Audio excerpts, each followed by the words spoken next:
కాంగ్రెస్ ప్రభుత్వం మజ్లిస్ పార్టీని సంతోషపెట్టడానికి బాధితుల హిందువులపై కేసులు పెడుతోందని కేంద్ర మంత్రి బండి సంజయ్ తీవ్ర ఆరోపణలు చేశారు. బాన్సువాడలో జరిగిందేంటి, కాంగ్రెస్ ప్రభుత్వం చేసిందేంటి అని ప్రశ్నించారు. నిందితులపై కాకుండా బాధితులపై కేసులు పెట్టడం దారుణమని మండిపడ్డారు. ఓవైసీ కండ్లలో ఆనందం చూడటం కోసమే రేవంత్ రెడ్డి అమాయక హిందువులను బలి చేస్తున్నాడని ఆగ్రహం వ్యక్తం చేశారు. బాన్సువాడ ఘటనలో అమాయక హిందువులను జైలు పంపి ఓవైసీని సంతోషపరిచిందని ధ్వజమెత్తారు.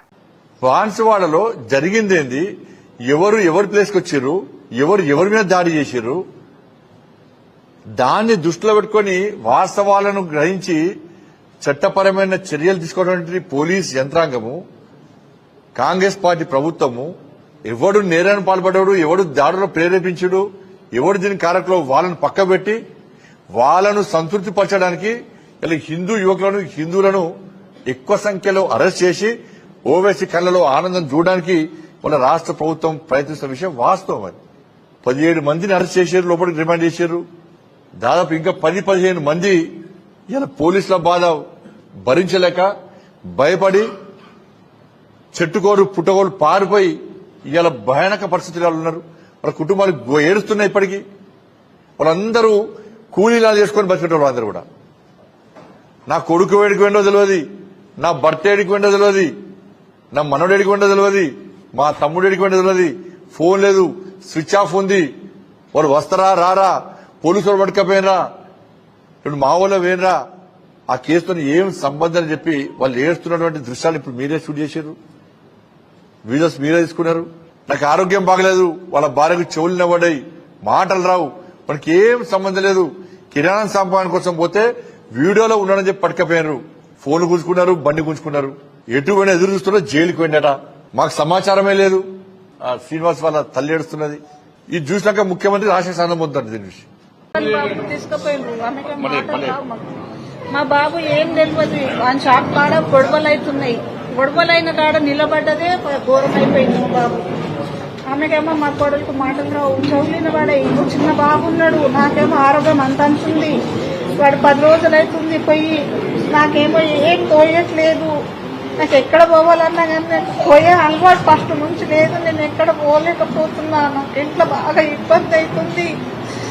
ఎంత ఎవరికి అడిగినా కానీ మాకు తెలియదు. ఎవరి దగ్గర పోవాలనో ఏం అర్థం అవ్వట్లేదు. ఏం చేయాలి? ఆమెనేమో పోగది అని ఏం చెప్పినా ఆమెకు అర్థం కాదు. ఎక్కడ పోయిండు అంటే డ్యూటీ మీద పోయిండమ్మా అని చెప్తున్నా.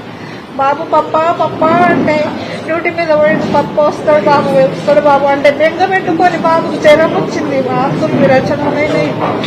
Government hospital తీసుకుపోయినా. నా ఆరోగ్యం కూడా అంతకంతే ఉంది. హాస్పిటల్కి పోవాలన్నా కానీ పోలేక పరిస్థితులు ఉన్నా. నేను ఎవరికి చెప్పుకోవాలి? నాకు ఎవ్వరు లేరు. ఎంత పట్ల ఎంత బాధ అవుతుందో, నా పానం ఎంత నరకం అవుతుందో. కావాలని మా బాబు కమాయుడికి తీసుకుపోయిండు. ఏం నేరం చేయలే, ఎవరికి ఏమనలే, ఎవరికి ఒక మాట అనలే.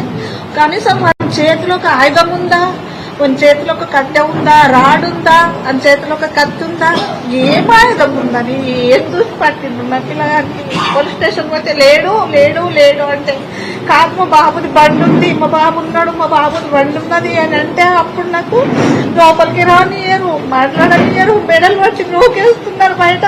10 సార్లు పోలీస్ స్టేషన్కి పోయినా. నేను బొమ్మ ముంగట పడి చనిపోతుంటే నేను అంత వీక్ అయిపోయినా. శ్రీవల్లి ఆమె షాప్ కాడికి వస్తే మాకంతా ఆమె ధైర్యం ఇచ్చింది. శ్రీవల్లి ఆమె ఏం బాధపడుకుంటారమ్మా, మా వాళ్ళు కూడా ఉన్నారు. ఆమె ధైర్యం ఇప్పటికే మేము ఇంత పూర్తికి ఏదో ధైర్యంతో ఉన్నా నేను అని ఆమె ధైర్యం చెప్పకపోతే ఈరోజు నేను ఏమైపోతుంటున్నో, నా పిల్లలు ఇప్పుడు ఏమైపోతుండ్రో. ఆమె వెళ్ళలేదు, ఆమె మాట్లాడలేదు, ఎవరు వచ్చినా కానీ సమాధానం చెప్పలేదు.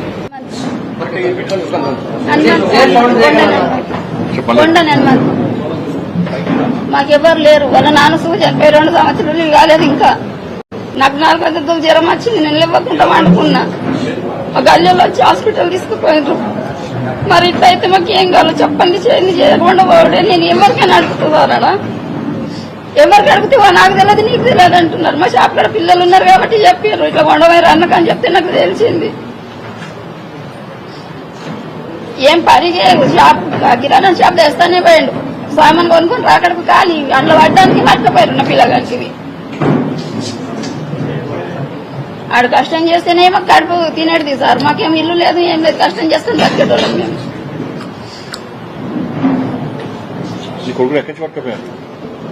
షాప్కి వెళ్ళి రాగానే వీడియోలో పడ్డాడు. వీడియోలో పడ్డానికి మా షాప్ డీజే షాప్ ఉన్నది, ఆడికి వెళ్ళకుండా పోయాము. సామేశ్వర పుడికాన్ని ఉన్నది షాపు, అందుకే సామాన్ తీసుకొస్తే ఇంట్లో కిరాణా సామాన్ అయిపోయింది అంటే తెస్తాని పోయిండో వీడియోలో పడ్డాడు రాకడుకు. మరి కనీసం చెప్పలేరు చేయలేరు, మేము ఎక్కడ లెంకుతాం ఇవాళకు. శ్రవంతి, నా పేరు శ్రవంతి. మండల్ వచ్చేసి ఎల్లారెడ్డిపేట, జిల్లా సిరిసిల్ల.